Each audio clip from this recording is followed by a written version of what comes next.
Salah satu akhlak yang hilang di tengah-tengah kaum muslimin adalah ramah. Bentuk keramahan adalah mengucapkan salam, assalamualaikum warahmatullahi wabarakatuh, pegang tangannya, tanya kabarnya, senyum. Ini bentuk akhlak. Dan amalan yang pertama kali Rasul sallallahu alaihi wasallam perintahkan kepada sahabat tatkala hijrah ke Madinah apa itu? Absus salam, sebarkan salam.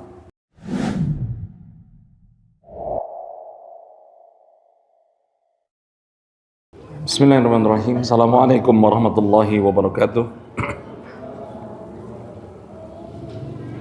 Alhamdulillahirabbil alamin wa bihi nasta'inuhu ala umuri dunya waddin. Wassalatu wassalamu ala asrafil anbiya'i wal mursalin nabiyina Muhammadin wa ala alihi wa sahbihi wa man tabi'ahum bi ihsanin illa yaumiddin. Qala Allah ta'ala fi kitabihil karim, a'udzu billahi minasy syaithanir rajim. Ya ayyuhalladzina amanu taqullaha haqqa tuqatih wa la tamutunna illa wa antum muslimun.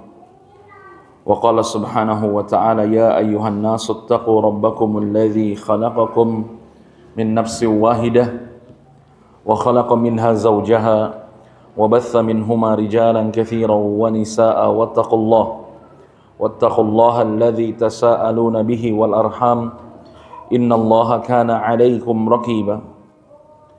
Wa qala subhanahu ya ayyuhalladzina amanu taqullaha wal tandur nafsum ma qaddamat lighad wattaqullaha innallaha khabirum bima ta'malun. Amma ba'du, ayyuhal ikhwan wal akhwat, azani Allahu wa iyyakum.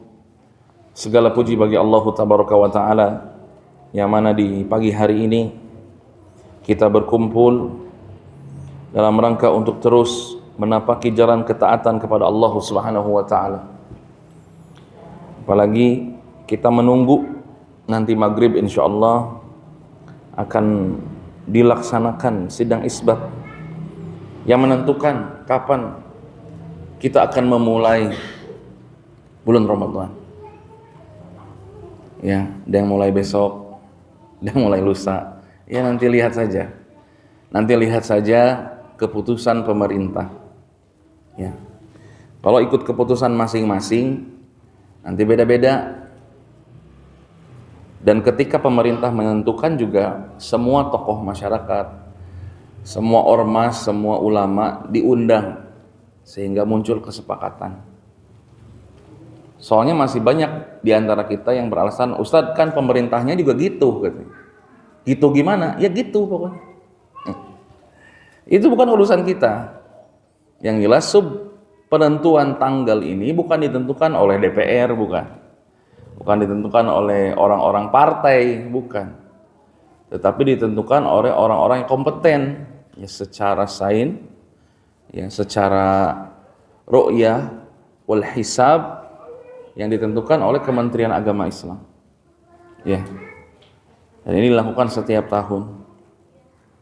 Gitu ya. Jadi nggak ada hubungannya dengan orang-orang partai itu, tidak ada. Taib. Jadi kita nunggu ya kapan Ramadan itu berjalan ya sesuai dengan apa yang ditentukan oleh pemerintah itu.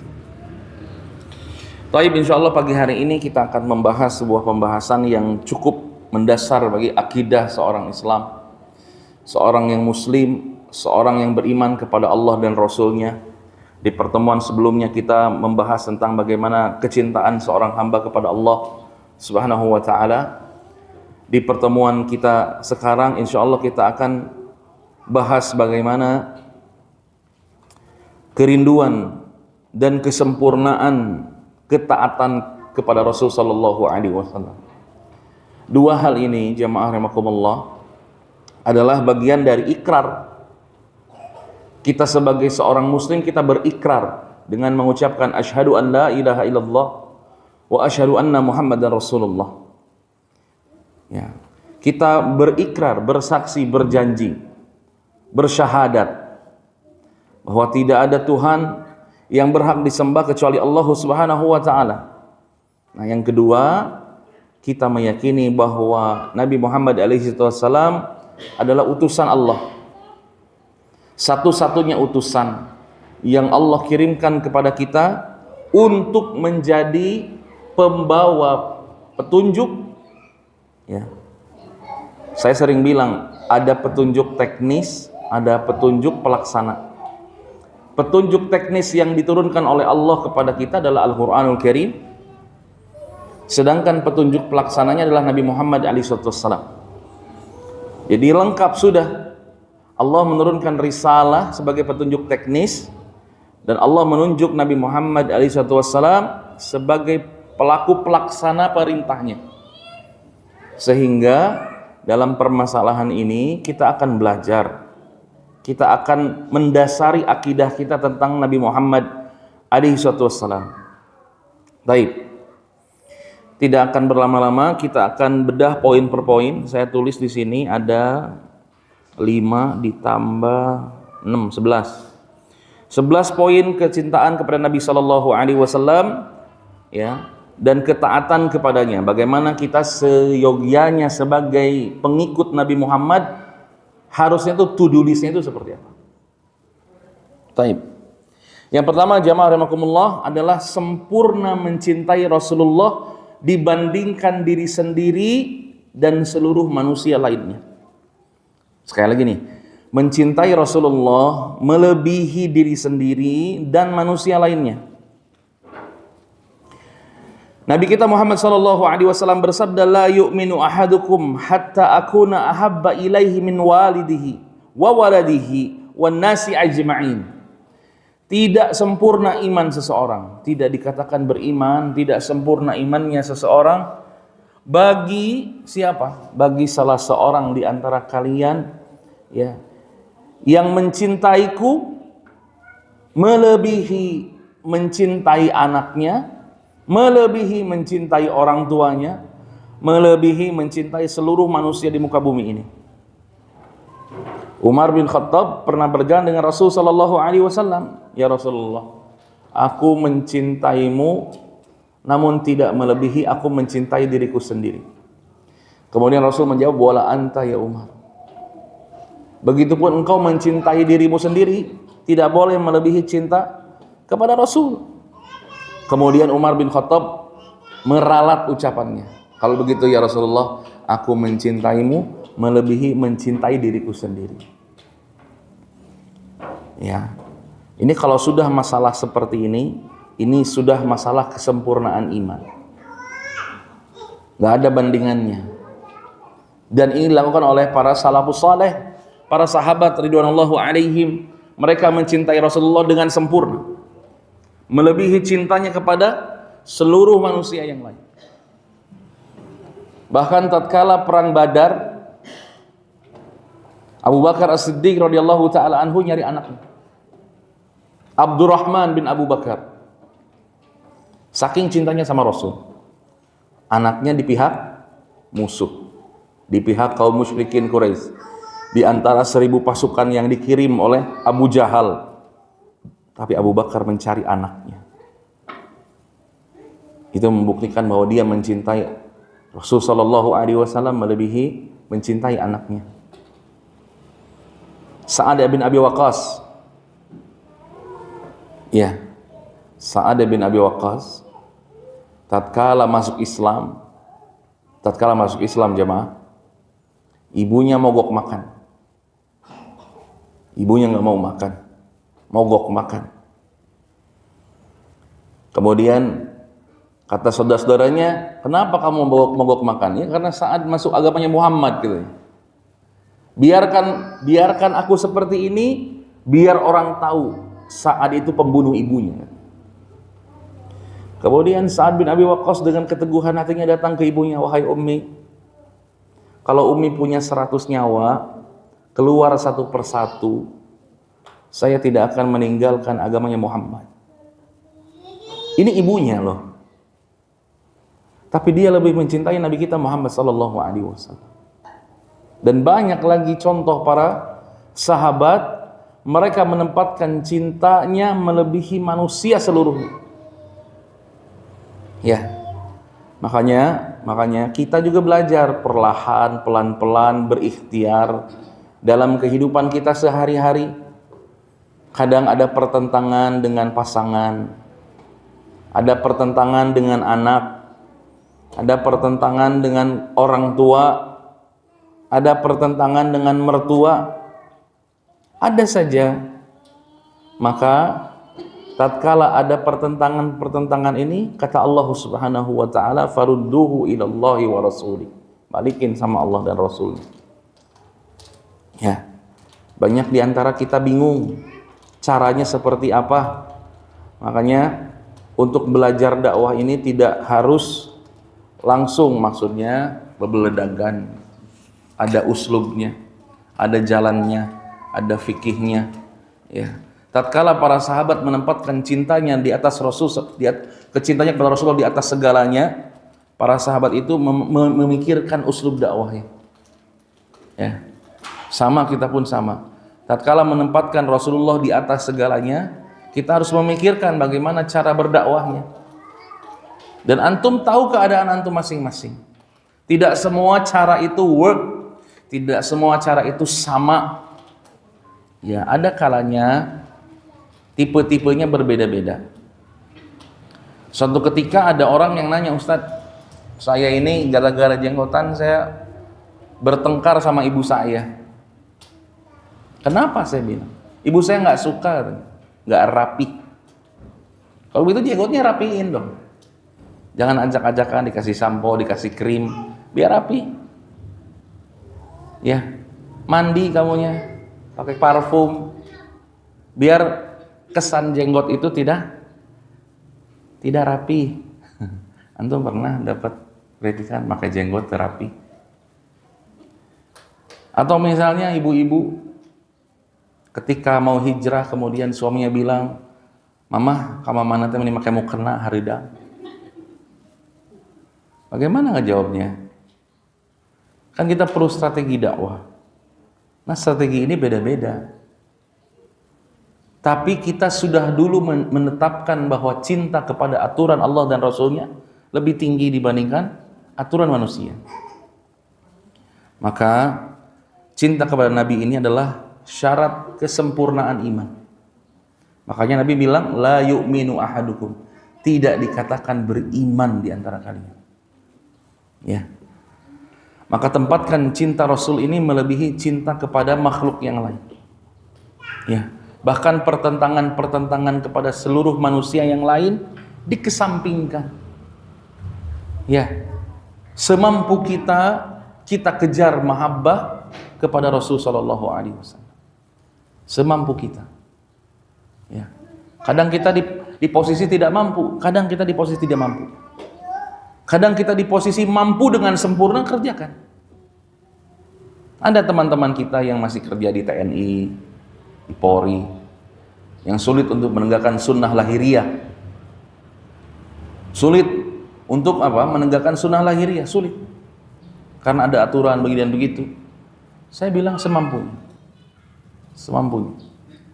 Makanya kadar cinta itu akan terlihat, ada yang orang totalitas, ada yang setengah-setengah. Ya, ada yang bahkan tidak sama sekali. Ada orang yang tidak sama sekali mencintai Rasulullah, ada. Bahkan dia Muslim, ada banget. Ya, ada banget. Baik. Poin kedua, tanda bukti kerinduan kita kepada Rasul sallallahu alaihi wasallam adalah keinginan untuk bertemu.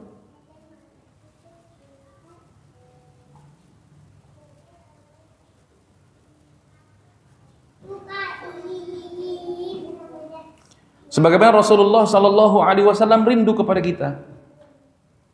Ustaz, memang Rasulullah rindu sama kita, iya. Rasul sallallahu alaihi wasallam rindu kepada kita dan kita harus rindu kepada Rasul sallallahu alaihi wasallam. Kata Nabi sallallahu alaihi wasallam, "Wadidtu anni qad ra'aitu ikhwanana." Aku ingin sekali melihat saudara-saudaraku, kata Nabi sallallahu alaihi wasallam. Kemudian para sahabat mengatakan, "Ya Rasulullah, bukankah kami ini saudara-saudara engkau?" Para sahabat aneh. Rasul bilang, "Aku pengen ngelihat saudara-saudaraku." Kemudian kata para sahabat, "Aku ini saudara engkau ya Rasul." Kemudian kata Nabi SAW, kalian adalah sahabatku, saudara-saudaraku, ikhwanani, ya. Saudara-saudaraku itu adalah siapa? Orang-orang yang tu'minu bi, orang-orang yang beriman kepadaku, ya. Wahum lam yarani, dan mereka belum pernah melihat aku. Ya kita, jamaah rahimakumullah, Rasul ingin bertemu dengan kita, orang-orang yang tidak pernah melihat Rasul tetapi beriman kepada Rasul sallallahu alaihi wasallam. Artinya ada jawab syarat. Ya, ada persyaratan sebelum ingin bertemu dengan Rasul atau ingin ditemui Rasul. Apa itu syaratnya? Iman. Bentuk iman kepada Rasulullah luas. Ya, ikutin aturan. Ya, meyakini semua yang datang dari Nabi, kemudian tidak melanggar larangannya. Ini bentuk iman. Syarat ingin ditemui oleh Rasulullah adalah beriman kepada Rasulullah. Makanya Nabi mengatakan, aku ingin bertemu dengan saudaraku yang belum pernah melihatku tetapi beriman kepadaku. Ya. Ini menunjukkan kerinduan Rasulullah SAW kepada kita. Bahkan Rasulullah belum bertemu dengan kita. Ya. Dan realisasi bertemu dengan Rasul kapan? Pertama kali kita ngelihat Rasul kapan, jemaah? Allahu a'lam. Di mana? Di telaga. Di haud. Di haudnya Rasul sallallahu alaihi wasallam. Jadi syaratnya untuk dirindukan Rasul apa? Beriman. Ya. Dan bentuk perimanan ini bukan hanya percaya. Kamu percaya nggak? Percaya. Iman itu bukan hanya percaya saja, tetapi ada realisasi bentuk keimanan. Yang ketiga, bentuk kerinduan itu adalah memperbanyak sholawat. Bahkan Nabi SAW menyebutkan memperbanyak sholawat di hari Jumat. Ya, di hari Jumat. Kemudian manakala kita mendengar ucapan atau nama Nabi Muhammad disebutkan sallallahu alaihi wasallam. Kata Allah Subhanahu wa taala, "Innallaha wa malaikatahu yusholluna 'alan nabi, ya ayyuhalladzina amanu shallu 'alaihi wa sallimu taslima." Ini perintah salawat. Perintah dari Allah Subhanahu wa taala. Allah dan para malaikat bersolawat kepada nabinya.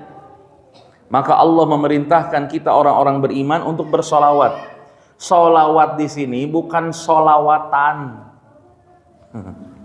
Nyun panggung solawatan, bukan jemaah. Ya, undang naon? Undang apa? Undang Habib. Ya, solawatan. Isi solawatnya karangan Habib. Ustaz berani banget ngomong begitu? Iya, saya berani. Dengan segala resikonya. Ya. Justru banyak ustadz-ustadz kita yang cemen sekarang. Gak mau ngebahas yang kayak gini. Ya, sieun digeruduk masa. Kan bae abi mah orang Bandung ya, teu sieun. Cicalengka loba babaturan. Babaturanna preman hungkul deh. Ya. Harus tegak kebenaran. Kalau mereka berdakwah, berani mereka berdakwah, kita juga berani berdakwah. Kenapa kita jadi cemen, jemaah? Ya. Sholawat yang dimaksud adalah sholawat Ibrahimiyah. Sholawat yang kita sebutkan ketika sholat at-tahiyat. Nah, itu sholawat yang benar.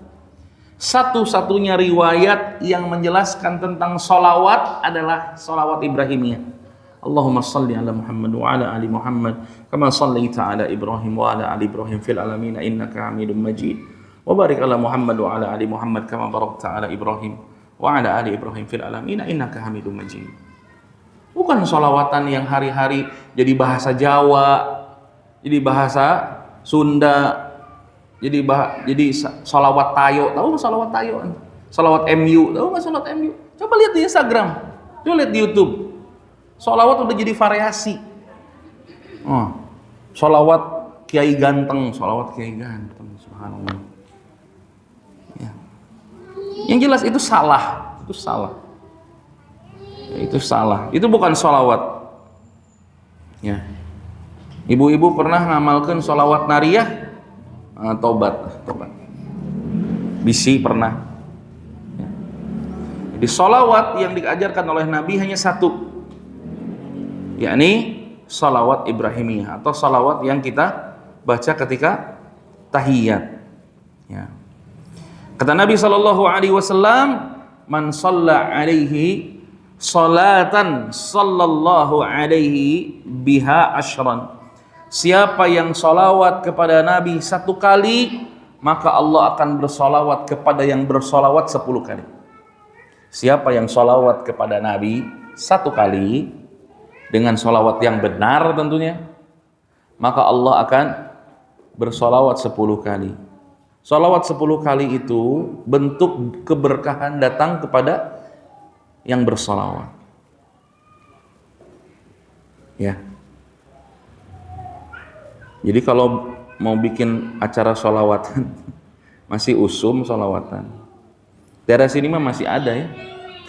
Daerah sini ditutup, kawarung kawat, Kasumedang, masih banyak.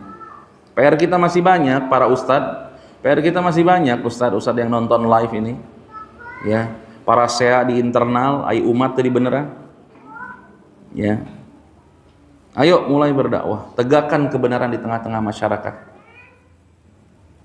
Ya, biar saya ada teman. Ya, kita kedepankan dialog. Ya. Coba antum perhatikan masjid-masjid yang mengadakan acara sholawat, berapa puluh juta? Berapa puluh juta? Bisa ratusan juta. Kajian seperti ini majanan, gratis. Ya, saldaik kowe. Kadang ngebalik gratis gitu daratang deh. Ya. Karena orang senangnya apa? Karena manusia senangnya pada dasarnya apa? Senangnya hiburan, tidak mau dinasehati. Kita sebagai manusia nih, fitrahnya senangnya hiburan. Kan sholawatan meresepnya hiburan, lampu gemerlap. Ya, drang dong sampai jam 12 malam. Gitu ya. Kajian mah 1,5 jam tunduh luar biasa. Coba dicarekan, coba tunduh. Wah, ripuh we pokoknya mah. Ulah pengajian eta dicarekan wae. Ya. Kajian mah ieu we tah, pengajian mah ieu tah. Ieu mah musik ya. Lampu-lampu jika disco. Orang sukanya begitu. Ya, orang tidak suka diingatkan, secara fitrahnya begitu. Syahwatnya menolak. Ya, syahwatnya menolak. Karena di acara-acara seperti itu tidak ada penegakan syariat, nggak ada penegakan syariat. Ya, laki perempuan campur gitu ya. Subhanallah. Taib. Cuman kadang-kadang supaya jadi alasannya gini, Ustaz, gini udah datang loba. Ya banyak itu bukan tolak ukur kebenaran. Ya, taib. Ya ini makanan saya sehari-hari ya. Taib. Yang keempat jemaah, tanda kerinduan dan kecintaan kepada Nabi Shallallahu Alaihi Wasallam adalah mengikuti sunnah-sunnah mustahab yang dicintai. Dan bentuk dosa adalah menyepelekan sunnah. Apa kaidah definisi sunnah itu? Dikerjakan mendapat pahala, tidak dikerjakan tidak mendapatkan dosa. Tapi kalau ada orang yang meninggalkan hal-hal mustahab dengan alasan kan ini cuman sunnah, maka termasuk dosa. Kenapa? Karena meremehkan amalan-amalan sunnah. Ya. Dan Ustaz sudah jelaskan di pertemuan selanjutnya, kalau masih ingat, bentuk sunnah ini banyak. Ada sunnah ibadah, ada sunnah muamalah. Ada contoh-contoh Nabi dalam peribadahan, dan ini yang paling banyak. Dan ada contoh-contoh sunnah yang dalam muamalah. Dan ada hal-hal yang kemanusiaannya Nabi, hal-hal yang manusiawinya Nabi. Dan ini tidak dikatakan sunnah oleh kata para ulama. Contoh.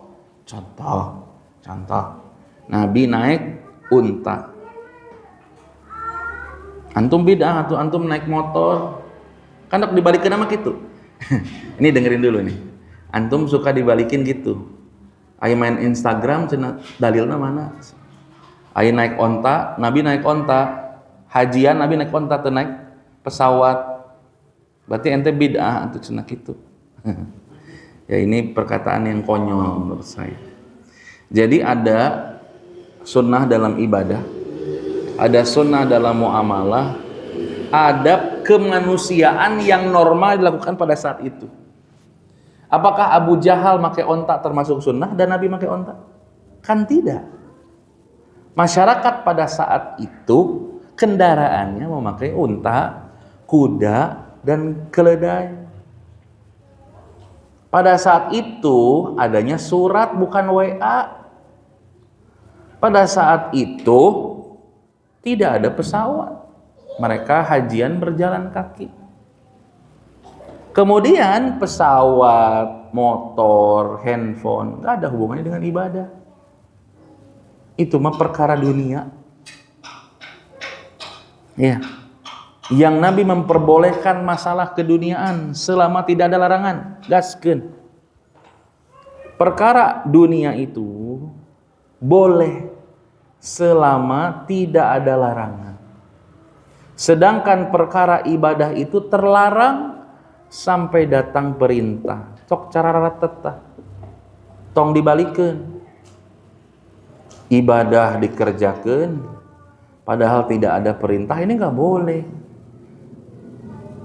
Kemudian urusan dunia kadang kita berhati-hati, padahal urusan dunia mah jalan aja sampai ada larangan. Ya. Nah, dalam masalah mengikuti Nabi Shallallahu Alaihi Wasallam ini, ya tadi sesuai dengan tingkatan keimanan. Ada yang totalitas, ada yang setengah, ada yang seperempat, ada yang seperlima, dan seterusnya. Ya, ini menentukan sejauh mana dia ingin ittiba, dan mereka akan diberikan pahala sesuai dengan effortnya, sesuai dengan perilaku yang dia kerjakan. Ada yang effort benar, itu ganjarannya lebih besar. Ada yang biasa-biasa aja, ya dia juga dapat pahala ya biasa-biasa aja. Intinya dalam perkara sunnah ini yang dilarang adalah meremehkan, ya, meremehkan perkara-perkara sunnah. Baik.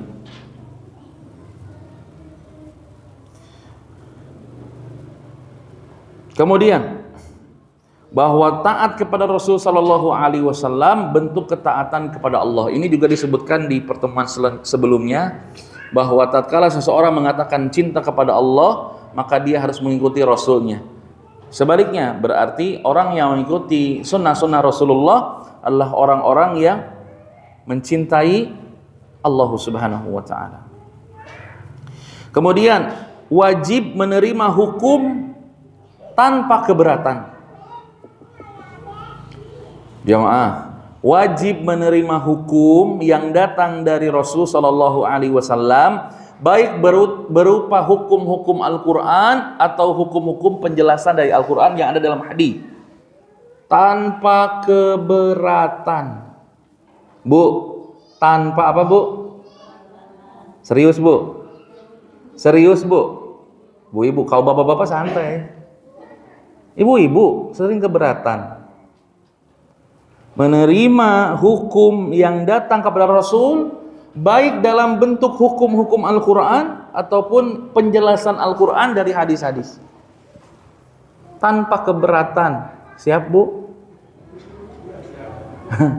Kok jadi sedikit yang jawabnya? Tanpa keberatan. Pas laki izin poligami keberatan. Loh. Nah jadi kadinya Ustad cenah. Nya kebanyakannya begitu. Kajian teuing geussan jeung abi Ustad. Astagfirullahalazim. Ya. Da suami teh bukan mau membunuh atuh Bu. Ya, pira gerek ngabiayaan anak batur. Heureuy Bu. Bu heureuy Bu, da abi ge istrinya hiji. Abi ge tuani. Awak we gagah Ustad tuani emang.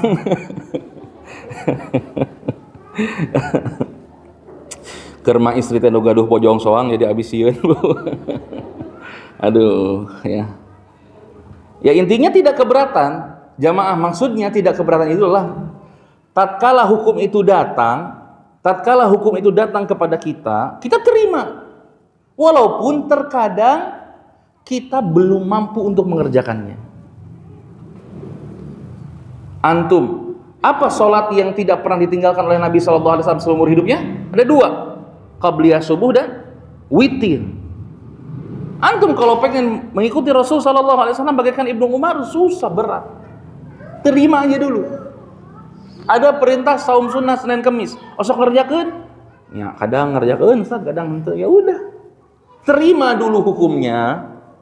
Kayak teman-teman kita yang ini testimoni, teman-teman kita yang masih kerja di ASN, di TNI, di Polri, mereka menerima, Ustaz pakai jenggot ini sunnah Ustaz, tapi kita belum bisa. Ya udah, terima aja dulu. Menerima dulu aturan yang datang dari Rasul Shallallahu Alaihi Wasallam tanpa keberatan, nggak keberatan. Nanti setelah menerima dengan sukarela akan ada dorongan untuk mengerjakan, Kita terkadang memaksa dulu poin hukumnya kepada seseorang sehingga orang lari. Ini bukan poinnya jamaah. Bukankah kita temui di beberapa kasus para sahabat masih melakukan kesalahan-kesalahan? Tapi mereka tahu bahwa mereka itu berbuat salah. Paham nggak? Ini coba saya sekali lagi.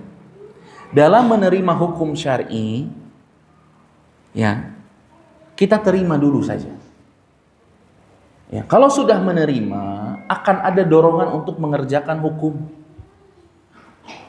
Kalau kita dari awal menolak hukum tersebut, ya, pertama ini sudah bentuk dari dosa, kedua akan muncul kebencian. Ya. Justru kita para pendakwah PR-nya gitu. PR-nya adalah berikan saja dulu hukum-hukumnya. Suruh terima dulu aja dulu. Nanti urusan dia mengerjakan, tidak mengerjakan, urusan dia. Yang penting hukum-hukum ini diterima dulu oleh masyarakat. Dulu bagaimana para ulama-ulama zaman dulu ya, ustadz-ustadz zaman dulu, kiai-kiai zaman dulu untuk menegakkan sholat id di lapang.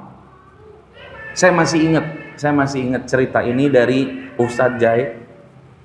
Dulu sholat di Tegalega teh ditinggalikeun ku batur. Sholat id di lapang Tegalega teh dilihat oleh orang-orang.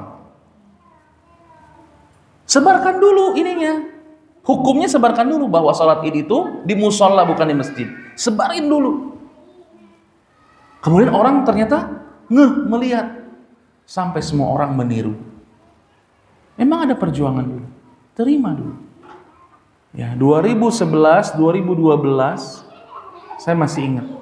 Para asatid itu gencar dengan hukum riba. Gencar hukum riba. Asatid yang di Jakarta gencar untuk memergerkan, untuk menggabungkan seluruh bank syariah yang di bawah BUMN. Akhirnya terlaksana di 2017, 2018, mulai orang-orang ngeh dengan riba. Mulai orang ngeh dengan pinjaman-pinjaman ternyata riba. Ngeh mereka. Ternyata muncul bank syariah Indonesia, walaupun belum sempurna jamaah. Walaupun belum sempurna. Tapi minimal orang nerima dulu hukumnya.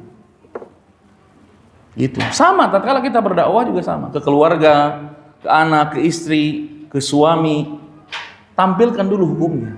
Terima dulu. Sampaikan dulu. Dia mengerjakan, tidak mengerjakan urusan dia dengan Allah. Ya. Tapi minimal orang tahu hukum dulu. Ya. Dalam surat An-Nisa Allah mengatakan, An-Nisa ayat 65 Allah mengatakan, fala wa rabbika la yu'minuna hatta yuhaqqimuka fima sajara bainahum. Ya. Tidak sampai iman itu sempurna sampai menerima keputusan Rasulullah dengan lapang dada. Ya, terima hukum-hukumnya. Bu, ayah nanya bu. Bu, ayah nanya bu. Urusan ibu belum siap, urusan ibu itu mah dengan bapak. Ya, lamun bapak nana tereg kumaha. Piwara ngaca bu. Imah ngontrak keneh, hayang kawin deui. Ciwit sakali-kali mah. Ya. Kalau di rumah ngomong-ngomong poligami, ciwit kali-kali. Ya. Mun kitu imah geus gedong, ya abi teh dibagjakeun, geus ini haji 3 kali pek rek kawin deui. Aya pek teh dilaksanakeun kumaha Bu? Ibu haji 3 kali imahna jadi gedong kumaha? Angger euy hese awewe malah. Angger hese. Heureuy nya Bu. Nabi ngomong hungkul. Ya, yang ketiga, yang selanjutnya dalam kesempurnaan ketaatan adalah menjadikan Rasulullah Sallallahu Alaihi Wasallam sebagai teladan. Ya, teladan yang dimaksud adalah kesempurnaan ketaatan, meneladani akhlak, ya, ibadah dan muamalah. Salah satu akhlak yang sudah mulai pudar di antara orang-orang yang udah ngaji adalah ramah. Ini bentuk akhlak. Saya senang kalau ke kampung-kampung, ya, seperti di sini di Parakan Muncang di sini, ya.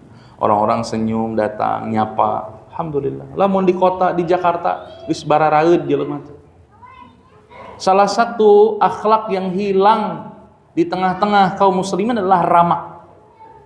Bentuk keramahan adalah mengucapkan salam, assalamualaikum warahmatullahi wabarakatuh, pegang tangannya, ya, pegang tangannya, tanya kabarnya, senyum. Ini bentuk akhlak. Bentuk akhlak. Dan amalan yang pertama kali Rasul Shallallahu Alaihi Wasallam perintahkan kepada sahabat tatkala hijrah ke Madinah apa itu? Absus salam, sebarkan salam. Sebarkan salam. Kadang-kadang bapak-bapak tah, lamun bapak kita ngelaksonan hungkul, tid, dibahas naon? Tid deui. Salam. Assalamualaikum. Assalamualaikum. Ya. Pernah nggak masuk Indomaret, masuk Alfamart, assalamualaikum? Pernah tuh? Era tuh Ustaz. Masuk mall, Kasumarekon, assalamualaikum. Ya kalau mau dibiasakan, biasakan. Apalagi kita tahu misalnya yang jaganya muslim atau dengan tampak keislamannya, kita ucapkan salam. Senyum, ramah, ini bentuk akhlak Nabi Sallallahu Alaihi Wasallam. Ya, makanya Nabi pernah ditanya alaihi wasallam, ya Rasulullah, apa amalan yang paling banyak memasukkan seseorang ke dalam surga?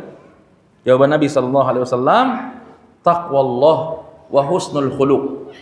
Bertakwa kepada Allah, urusan antara manusia dengan Tuhannya, takwa kepada Allah, wa husnul khuluq, dan hubungan antara manusia dengan manusia. Jamaah, orang yang paling banyak masuk surga itu dengan 2 hal. Hubungan dengan Allahnya baik, hubungan dengan antar manusianya juga baik.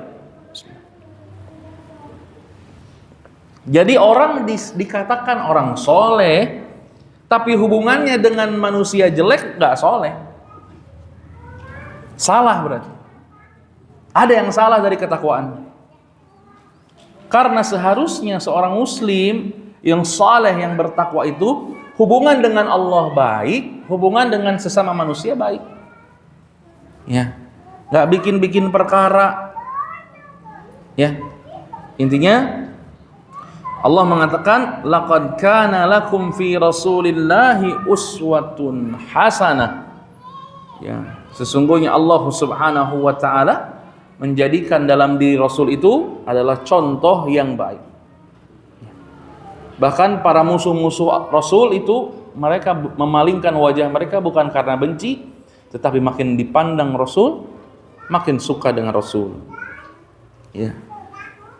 Inti titiknya adalah menjadikan akhlak nabawi, ya, akhlak kenabian ini menjadi akhlak kita sehari-hari. Ya. Jangan sampai kita ngerasanya eksklusif. Nabi kita tidak eksklusif. Bahkan Nabi kita alaihi wassalam itu tidak dikenali, tidak berbeda jamaah. Ya. Makanya saya sering kalau habis kajian, peci saya atau imamah saya dilepas. Habis kajian nih, dilepas aja udah. Biar nggak ada mana ustadz, mana jamaah, nggak tahu. Rasul tuh begitu. Sampai Abu bingung, saya ketemu di Bandung ya, bingung. Ustadz hari bukan ya? Rasul itu begitu. Pernah nggak dengar sebuah hadis? Orang Badui datang, kemudian mengatakan kepada para sahabat, Aina Muhammad? Jemaah, pernah nggak dengar hadis itu? Mana yang namanya Muhammad? Artinya Nabi nggak beda dengan para sahabat, sama aja, berbaur. Nah, kalau kita kan ustadz tuh harus dikawal. Ring 1, ring 2. Ada pengawalnya. Nggak perlu. Nggak perlu. Harus beda dari yang lain. Ya. Ketika hijrah, Nabi SAW hijrah. Dari mana? Dari Mekah ke Madinah. Tatkala orang-orang Ansor melihat dari bukit, 2 orang berjalan, orang nyangkanya Nabi itu Abu Bakar. Yang nabinya itu Abu Bakar. Kenapa? Karena Abu Bakar pakai imamah, Nabi enggak. Sampai akhirnya Abu Bakar melepas imamahnya, kemudian mengerudungkan imamahnya ke Rasul sallallahu alaihi wasallam, menunjukkan mana yang Rasul, mana yang sahabatnya. Gak beda jemaah. Berbaur. Ini akhlak Nabi. Bahkan ketika kurban, para sahabat rapat panitia kurban. Kalau zaman kita panitia kurban jemaah. Para sahabat membagi tugas, ada yang begini, ada yang begitu. Kemudian Nabi datang alaihi wasallam, datang ke tengah-tengah para sahabat. Kata Nabi, bagian aku apa? Apa kata para sahabat? Ya Rasulullah, kau diam aja, kau nonton aja, kami yang kerja. Apa kata Nabi? Aku sudah menyangka kalian akan mengatakan begitu, libatkan saya. Kalau kiai kan nggak mau kotor, nuduh-nuduh hungkul. Eta benerkeun eta. Enggak, Nabi nggak gitu. Nabi turun langsung. Ketika perang Ahzab tahu perang Ahzab, perang Khandaq, menggali parit, panjang paritnya sampai 5 kilo. Nabi turun, Nabi gali, Nabi tunjuk di urang mah, ustadz itu tunjuk sangeunana, turun, ya mau kotor, mau ketemu umat, ya afwan ustadznya sibuk mau istirahat dulu, subhanallah. Ustadz milik umat. Ya. Afwan kalau ketemu ustadz harus janjian dulu minimal 7 hari. 7 hari 7 malam. Jauh banget ustadz sama Nabi. Ya. Yes. Akhlak ini yang mulai pudar. Ada rasa eksklusivitas. Ya, kita jangan. Kita tonjolkan akhlak yang baik. Kita tonjolkan perilaku nubuwah sehari-hari. Lihat bagaimana perilaku Nabi kepada tetangganya. Lihat bagaimana Nabi mengajarkan para sahabat untuk berlaku baik kepada tetangga. Sampai-sampai ini kita masih bahas akhlak. Sampai-sampai Nabi mengatakan, kalau kalian memasak satu pasakan, faksir maha, banyakin airnya. Bagi-bagi sama tetangga. Ya. Bahkan dalam hadis yang lain Ibnu Umar sampai ketika kurban nyuruh pembantunya untuk ngasih kepada orang Yahudi. Kata pembantu Ibnu Umar, nggak salah ini orang Yahudi loh. Kata Ibnu Umar, Rasulullah sabdanya begitu, muliakan tetangga, bagi tetangga. Akhirnya dibagi orang Yahudi dengan daging kurban. Bahkan orang Yahudi jemaah. Ya. Lihat bagaimana akhlak Nabi Shallallahu Alaihi Wasallam kepada sesamanya. Ya. Kita itu sudah jago masalah hubungan dengan Allahnya, jarago kita sholat, khusyuk, baca Quran bisa, haji, umroh, jalan, ya. Tapi dengan pada manusianya kadang-kadang masih kurang. Makanya bersosiallah seperti biasa. Agama tidak menjadikan kita eksklusif. Ya. Ibu dengan cadarnya tidak menjadikan ibu judat jaded. Anggerpan amun papanggihan mah kudu nyapa. Ya, Bu. Kade ulah judes. Ngan ai ka bapak-bapak ulah supa sapa ai ka bapak-bapak mah. Keun we antep bapak-bapak mah. Ini mah nyapa kepada perempuan. Ya. Bapak-bapak juga ulah ateul aya umahat disapa. Assalamualaikum umu teu kudu.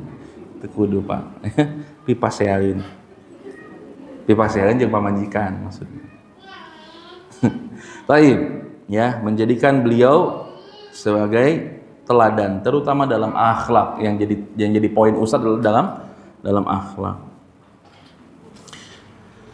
Kemudian sempurna dalam menjadikan sabda sebagai pendapat tertinggi. Menjadikan sabda Rasul sebagai pendapat teratas dari semua hujah-hujah yang ada.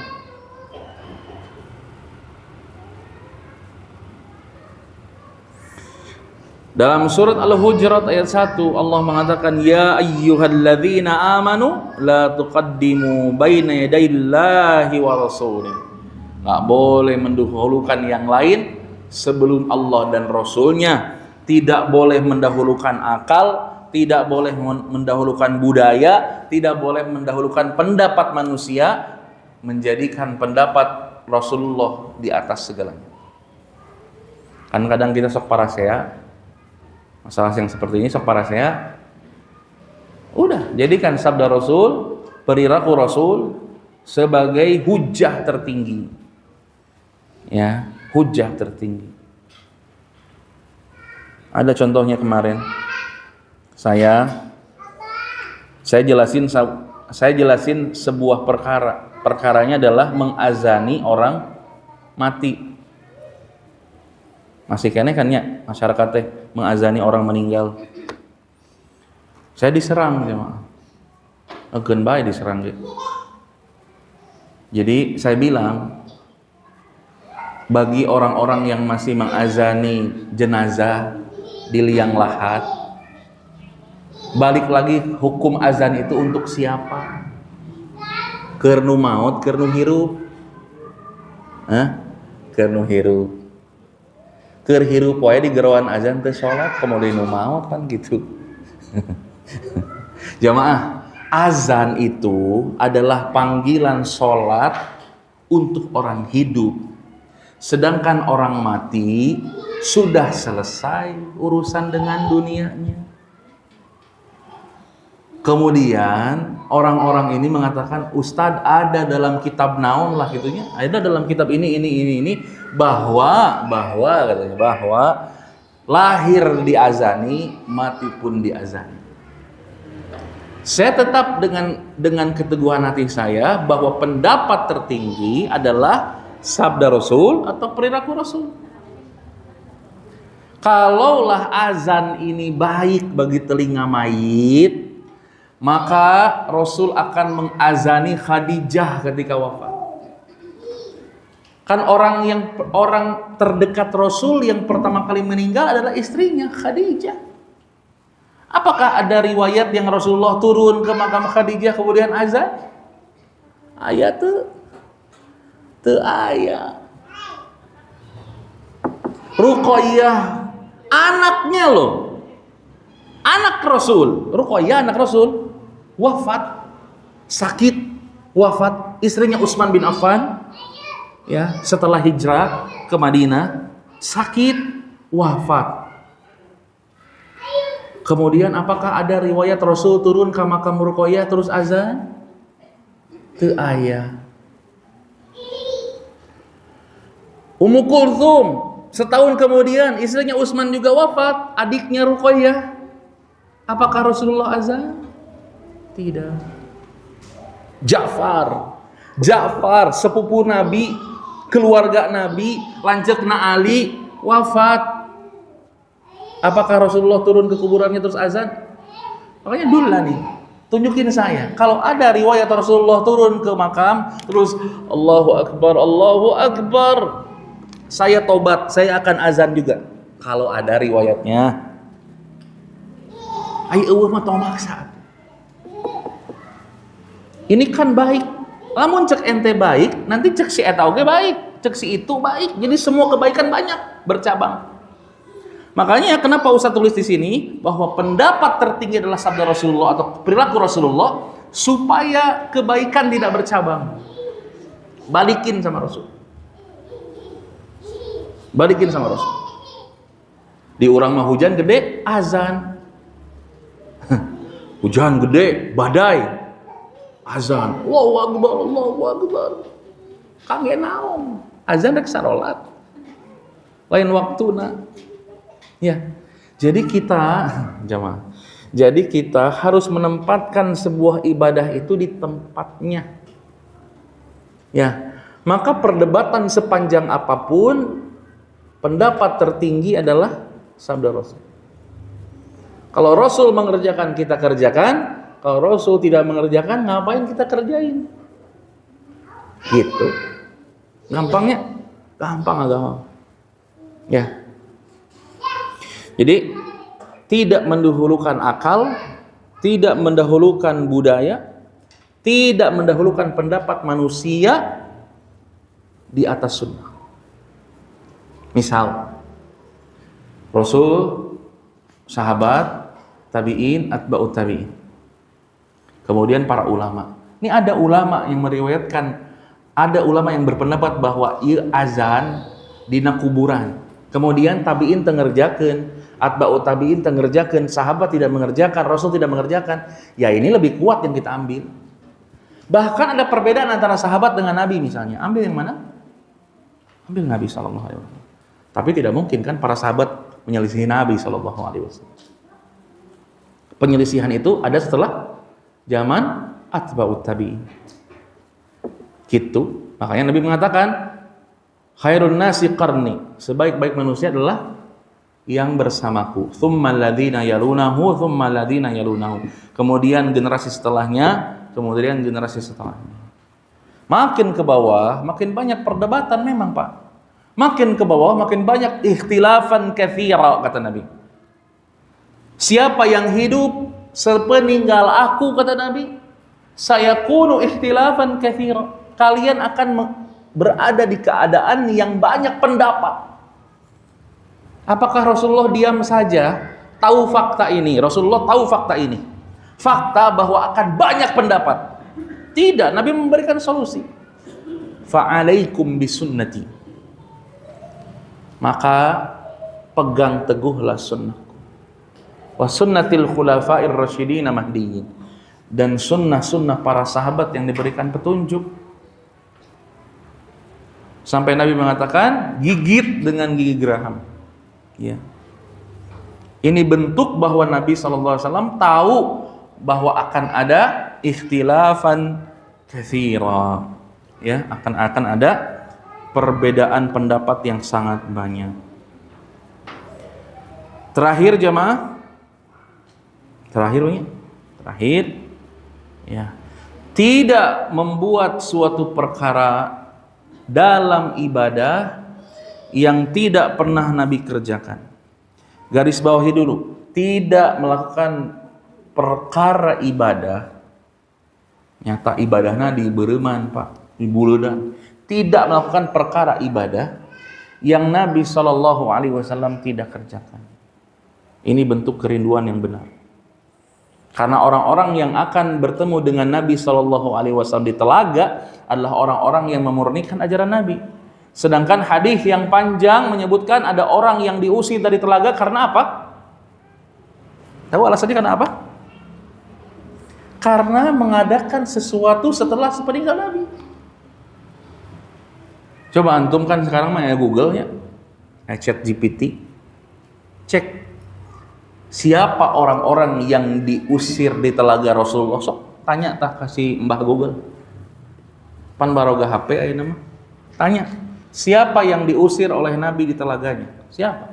Ijma' tah ulama menyebutkan orang-orang yang diusir dari telaganya Nabi adalah orang-orang yang membuat perkara baru dalam ibadah. Kapan? Sepeninggal Nabi. Gitu jemaah. Maka kaidahnya tidak boleh melakukan sebuah ibadah yang tidak dikerjakan oleh Nabi. Ya. Sampai Nabi mengatakan man ahdatsa fi amrina hadza ma laisa minhu fa huwa raddun. Siapa yang mengerjakan sebuah perkara dalam urusan agama, ya. Tapi kadang-kadang suka dipelintir ya. Man ahdatsa. Makanya dalam memahami agama teh kudu memahami bahasa Arab meh teu kaitu ka dieu ngartikeunana. Man ahdatsa, siapa yang membuat perkara baru fi amrina hadza, dalam urusan kami yang ini. Dalam urusan kami ini maksudnya urusan agama jamaah. Karena urusan Rasul diutus bukan urusan dunia. Jadi lamun aya ustad anu ngajak kana kabeungharan lain aya ustad anu ngajak kana kabeungharan, iya, sholawat 100 kali, pokoknya mah kirim transfer 10 juta. Ya. Aya nu kitu teh. Ya. Makanya di sini fi amrina hadza maksudnya dalam urusan kami yang ini adalah urusan agama. Karena Rasulullah diutus untuk urusan agama, urusan ibadah kepada Allah Subhanahu wa taala. Ma laisa minhu, tidak ada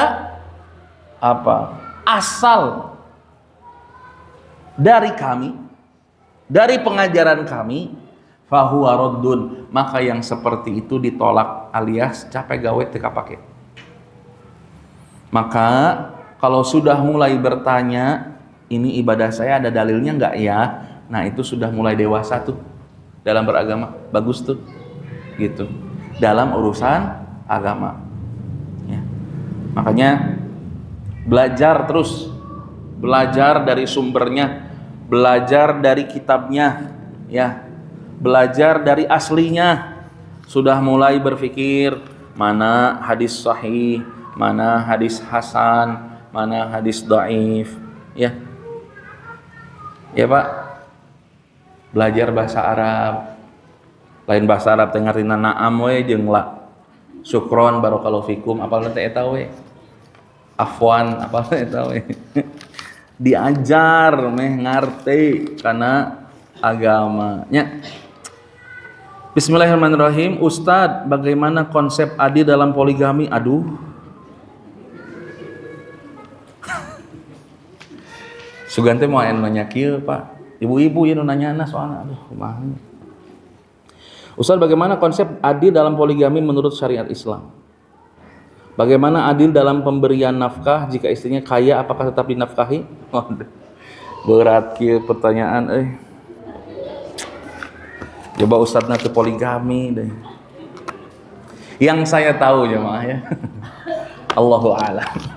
Allahu a'lam. Mana nggak pernah berpengalaman nikah lagi ya. Ada di sini praktekum, anu meraktekeun aya sok jawab atuh kumaha ieu. Ustadz, bagaimana konsep adil dalam poligami? Adil dalam poligami menurut syariat Islam adalah adil dalam perkara-perkara yang zahir. Perkara-perkara yang terlihat. Maliyah, lahiriah. Jadi adil dalam perkara yang terlihat. Urusan hate mah angger berat ka mana? Kanu ngora. Ketika Rasulullah ditanya, siapa orang yang paling Rasulullah cintai? Rasul jawabnya siapa? Aisyah, bukan Khadijah. Tah istri pertama tuh sok ngaramak gitu teh. Nah, Ustaz tuh Khadijah, iya mah cek Nabi. Bukan cek Ustaz. Ketika Amr bin As, ini hadisnya sahih. Amr bin As nanya, "Ya Rasulullah, siapa orang yang paling engkau cintai?" Rasulullah menjawab, Aisyah. Kemudian Amr bin As nanya lagi, bukan dari golongan laki-laki. Abuha, bapaknya. Jadi perkara cinta mah bukan perkara adil jemaah. Langu lah ya, Pak. Perkara cinta dalam hati ini susah adil, nggak bisa. Tapi bapak kerdidu kolot, siapa yang paling kamu cintai? Engkau ya Habibi. Kerdidu ngora, siapa yang paling kamu cintai? Nukorot atau Abi? Engkau ya Habibi. Kita mau ngobrol iya kalem we. Ya. Jadi ketika bersama siapa kita sebutkan kita cinta dia. Ya. Pak, ini strategi Pak namanya Pak. Walaupun Ustadz teu poligami. Jadi adilnya secara lahiriah. Bagaimana nanya tuh lahirnya secara adilnya secara lahiriah yang terlihat, dan adil itu tidak harus sama jemaah. Adil itu tidak harus sama. Ya, kalau istri pertama anaknya 5, mejehna lah Innova. Kalau istri kedua anaknya 1 atau belum punya anak, ya kasih Brio, kasih Agia cukup. Ya, kalau istri pertama anaknya banyak, ya kasih rumah tipe 45, 70 gitu. Kalau berdua sama istri kedua, ya kasih tipe 36, itu adil. Ya, ngan sok piomongan gitu teh. Ya. Bagaimana adil dalam pemberian nafkah jika istrinya kaya? Apakah tetap dinafkahi? Tetap. Mau kaya, mau miskin, kewajiban suami tetap menafkahi. Rek poligami, rek henteu, lamun pamajikan beunghar, anggar kudu dinafkahan, Bu. Ya, abang pamajikan beunghar teu mere duit, enggak boleh. Harus tetap dinafkahi. Bahkan mungkin nafkahnya lebih mahal. Ini mah ada teman saya, ini namanya teman saya poligami, Pak, jeung jelema beunghar. Samaruk ngeunah urangnya rek jadi Khadijah cenah kitu. Padahal mah make up nage 6 juta jemaah ya. Tadinya rek untung jadi buntung. Makanya harus niatnya harus bener. Ulah hayang ngorotan duit aya rek niat poligami teh. Ya. Niat poligami itu ada urgensi dalam diri kita. Pak, ya dangukeun Pak rek nyarekan Bapak. Pokona Bu dibela we pokona. Poligami itu ada urgensi. Bukan hari-hari ngomongkeun poligami, popoyan harus. Nah, poligami ini harus ada urgensi. Apa urgensinya? Banyak. Istri nggak mau punya anak lagi. Istri nggak mau produksi lagi nih. Bapak ngomong sama istrinya, "Da, abi mah hayang kene boga budak." Oh ya, nawe. Atau misalnya istri sudah nggak kuat melayani kita, lahir dan batinnya. Aisyah kirana, Pak, kalau istri nih dengerin Bu. Kalau istri masih mau melayani dengan sepenuh hati, dengan penuh cinta, ya, lahir dan batinnya dipang masakeun, dipang mencetankeun, dipang nyiapkeun. Tidak ada alasan buat poligami, jemaah. Itu yang dilakukan oleh Rasulullah kepada Khadijah. Poligami dalam konteks sosial Arab itu hal yang biasa. Ada 6, ada 7, ada 9 orang poligami. Islam datang sebagai membatas, batasnya 4. Kenapa di saat sosial Arab pada saat itu memiliki banyak istri, tetapi Rasulullah hanya memiliki Khadijah saja? Kenapa jemaah? Karena Khadijah 1 berasa 4. Pelayanan dan seterusnya, pelayanan nomor 1. Jadi kalau ibu nggak mau dipoligami, ya melakukan pelayanan terbaik sama suami. Insya Allah ya Bu. Karek insya Allah ya mah. Tak apal salah kinah yang kawin deh, tak apal. Ya intinya kita berusaha sebaik mungkin menutup celah buat suami ingin poligami. Ya, apalagi suaminya tahu diri. Oh iya ya, istri saya teh sudah begini, sudah begitu. Ya, dia akan lebih sayang kepada istrinya. Ya, tapi ini mah terserah bapaknya. Iya, ada beda-beda. Ya. Kalau saya sekarang alhamdulillah merasa cukup. Ya. Saya ini kalau ngasih sama istri harus terbaik. Lamun 2 lieur neangan duitna, Pak. Ya, bisi teu ngaji deui, kadon bisnis we ustad teh. Mau ngajar kena. Lamun aya ustad mau ngajar, tah berarti aya tanggungan leuwih berarti.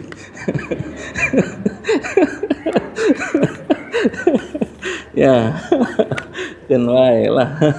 Nya teu nanaon rek nikah deui ge asal kuat nya. Berarti boga mitoha 2 berarti Pak eta teh. Jadi mitoha nambahannya. Bagaimana jika tetangga kita yang belum mengerti sunnah, dia ada salawatan dan numpang pakai rumah saya karena rumah beliau kurang besar. Tapi saya nggak ikut. Apakah itu salah satu bentuk menghargai? Terima kasih Ustadz. Taib jemaah. Ya Allahu alam. Ya, kita bilang bahwa kita ini nggak salawatan. Jangan bikin alasan jemaah. Kalau diundang kepada ritual-ritual yang kita nggak sudah kerjain lagi, jangan bikin alasan. Sibuk lah, nyeri beteng lah. Udah bilang saya jamaah. Saya bilang, maaf Bu, Pak RT, Pak RW, untuk acara seperti ini saya tidak mengerjakan lagi, dan ini lumrah. Lumrah jamaah, tiba lagi Persis geus kitu, Muhammadiyah tos kitu, Al Irsyad tos kitu, udah lumrah. Udah lumrah. Ya. Saya dibesarkan di lingkungan Persis. TMI nabi kuliah ijazah Persis. Jadi sejak lama orang udah nggak sholawatan, orang nggak udah te muludan, tos te nondi, tos te marhabaan, nya sholawatan dan seterusnya. Udah lama, udah zaman dulu. Tinggal bilang, maaf, saya udah nggak melakukan hal seperti itu. Bilang, dan ini lumrah, nggak ada masalah. Ya, kalau kita ingin membagikan kebaikan, ya mungkin kebaikan secara umum saja. Yang asih fasilitas, mangga halaman nama tiasa we, tapi tong kalebet-lebet. Ini bentuk batasan kita. Bahwa kita tidak mendukung acara-acara tersebut. Ya, berikan batasan. Kebaikannya mau ulah hilang, tapi berikan batasan. Ya. Pak, Bu, percaya tidak, ketika mama saya meninggal, Allahu yarham, 2005, 2006 lupa lagi. Satu kampung saya bilang sama keluarga saya, ciga nguburkeun ucing. Eta mah cenanya keluarga Payayat geus nguburkeun pamajikan teh ciga nguburkeun ucing, eueuh tahlilan acan. Itu satu kampung jemaah. Dikucilkan satu kampung. Sedangkan di kampung kami pada saat itu ya belum ngerti. Kami satu keluarga dijudge satu kampung, ya udah biasa saja. Pandek butuh duit maka keluarga orang deh, Pak, gitu. Jadilah orang dibutuhkan matanya. Nginjem duit mah Payayat Manawi aya gaduh arto. Gitu bukan we, antep. Nya. Cuman kita bilang bahwa kita sudah tidak mengerjakan hal-hal tersebut. Lumrah kok jemaah, tapi bilang dengan hikmah. Bilang dengan hikmah. Maaf Bapak Ibu, ya kami sudah tidak mengerjakan itu. Kalau Bapak Ibu mau mengerjakan silahkan Bapak Ibu. Kami tidak. Ya, jangan bikin alasan sakit lah, bikin alasan rek sibuk, nyeri beteng, dan seterusnya. Ya, ya jemaah, berani jemaah, harus berani. Ya. Bismillah, afwan Ustaz, izin bertanya, ciri-ciri Ahlussunnah wal Jamaah yang sebenarnya seperti apa? Karena setiap golongan mengatasnamakan Ahlussunnah wal Jamaah, betul. Sedangkan ada hadis yang mengatakan dari ke-73 golongan yang selamat hanya satu, yaitu Ahlussunnah wal Jamaah. Nah, Ahlussunnah wal Jamaah itu berarti 73 itu Ustaz Persis, Muhammadiyah, NU, Al Irsyad, Dewan Dakwah. Kita geus 5. Bukan nih mah, bukan. 73 itu adalah permasalahan akidah. Akidahnya terbagi kepada 73. Syiah, Khawarij, kemudian Mu'tazilah, kemudian Mu'tazilah, dan seterusnya. Ini yang maksud 73. Nah, satu yang selamat Ahlussunnah wal Jamaah. Siapa mereka? Mereka adalah orang-orang yang mengikuti Nabi SAW. Mau sendirian, mau 10 orang, mau di atas gunung, mau di tengah lautan. Kalau dia memegang teguh sunnah Nabi, mengerjakan sunnah-sunnah Nabi, menjauhi larangannya, tidak melakukan perkara-perkara dalam ibadah yang tidak Nabi kerjakan, dia disebut Ahlussunnah. Itu pakai seragam, itu pakai dress code. Selama pemahaman yang dibawa oleh Nabi dan para sahabatnya, dia Ahlussunnah wal Jamaah. Ya. Jadi 73 golongan itu adalah pecahan akidah. Ya, jangan diartikan ormas. Di Saudi ge loba ormas. Ya, loba yayasan di Saudi ge. Ngan orang tak apal kitu hungkul. Ya, yang dimaksud 73 golongan adalah pemahaman akidah. Seperti Syiah, Khawarij, Mu'tazilah dan seterusnya. Itu ya. Baik.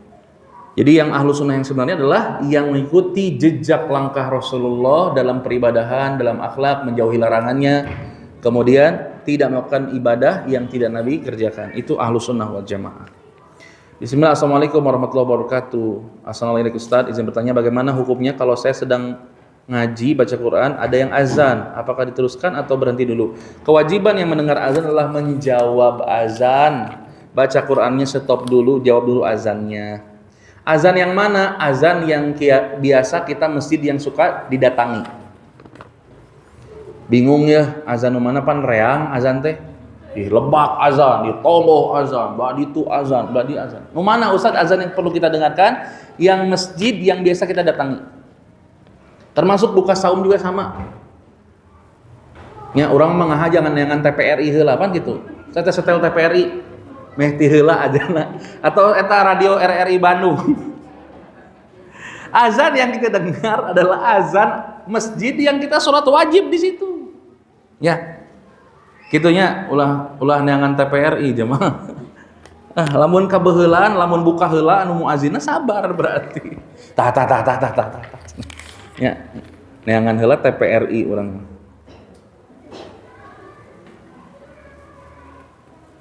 Izin bertanya Ustaz, terkait poin ke-6, jika hubungan baik antar manusia dirusak karena ada janji yang diingkari oleh salah satu pihak yang berjanji, bagaimana?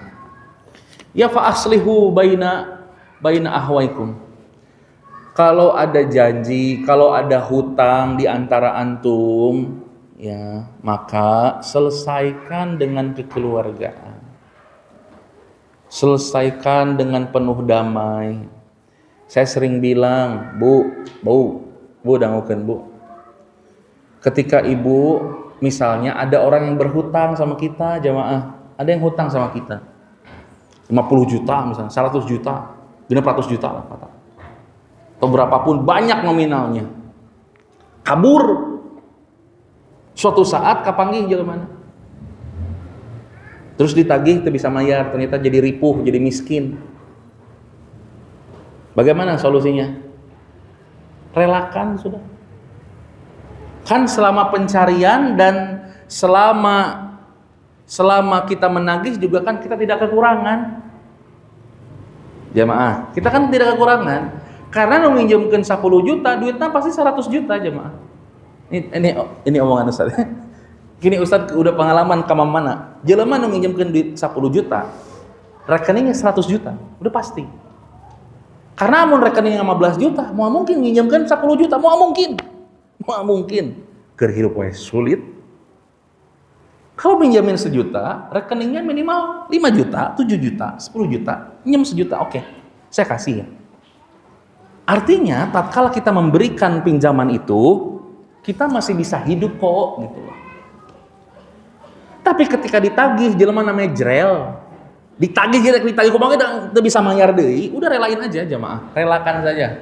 Ulah yuk, tagih di akhirat sia. Kitu urang mah. Berat perkara tagih menagih di akhiratnya berat. Udah, Pak, Bu, tahu nggak pahala meminjamkan uang itu apa? Setiap hari sedekah dengan nominal yang kita pinjamkan. Setiap hari. Misal, si A pinjam ke si B 500 juta. Jatuh temponya 1 tahun. Bro, pinjam duit 500 juta, kayak dibayar Februari tahun depan, cek si BT. Oke, tulis perjanjiannya, tanda buktinya, saksinya ada 2 orang, ditulis jamaah, ditulis. Urang mah tah kebiasaan tara anu kieu-kieu. Padahal dalam surat Al-Baqarah ayat dain teh sakaca ada aturan berhutang di situ. Ada tulisan, ada saksi, ada jatuh tempo, nagihna ciga kumaha. Ini ditulis di situ. Sok datangin 2 saksi, ditulis perjanjian hutang piutangnya. Ya. Kemudian selama Februari 2006 sampai Februari 2007, Bapak Ibu sedekah setiap hari 500 juta. Baik tuh. Baik. Dan harta kita tidak berkurang. Ayah pasti. Karena yang minjemin 500 juta, duitnya mungkin 10 miliar. Ya. Jadi kalau ada perkara rusak hubungan karena janji, karena hutang, fa aslihu bainakum. Beresan. Heureut lengkah. Kesana kemari tidak akan bebas. Ya. Yang ingkar janji atau yang punya hutang lebih baik menghadap kepada yang kita langgar janjinya atau kita punya hutang. Itu lebih baik. Hade goreng kubasa. Ya, ngomong. Hampura abi can tiasa mayar, ngomong. Lain iman nu ditagih leuwih galak dibanding nu nagih, aneh. Ya, kalakuan ta orang-orangnya. Makanya hubungan dengan manusia ini jamaah hubungan yang harus dijaga baik. Ya. Ustadz misalnya ini orang maksud nanti ima anggar judes tapi abi mah geus biasa, yang mending gitu. Kalau dianya masih berprasangka buruk kepada kita, dianya masih judad jaded ke orang, ya udah biarin aja. Yang penting kitanya baik-baik saja, itu yang terbaik. Ya, rumah saueuh masalah orang mah jeung batur. Makanya dalam istilah orang-orang TNI, apa itu? 1000 teman terlalu sedikit, 1 musuh terlalu banyak. Ya, itu istilah tidak ada salahnya, cuma memang sesuai dengan konsep ukhuwah Islamiyah. 1000 teman terlalu sedikit, 1 musuh terlalu banyak. Sok di pengajian boga musuh. Saya tahu eueuh. Saya mah orang mau datang tuh. Anu kitu di dieu. Orang datangkeun di dieu sok orang beresan. Jangan sampai begitu jemaah. Heureut lengkah. Dunia jadi sempit. Ya. Sudah berdamai. Memohon maaf tidak akan mengurangi izzah. Memberi maaf akan menaikkan kemuliaan. Udah itu konsep dari Islam.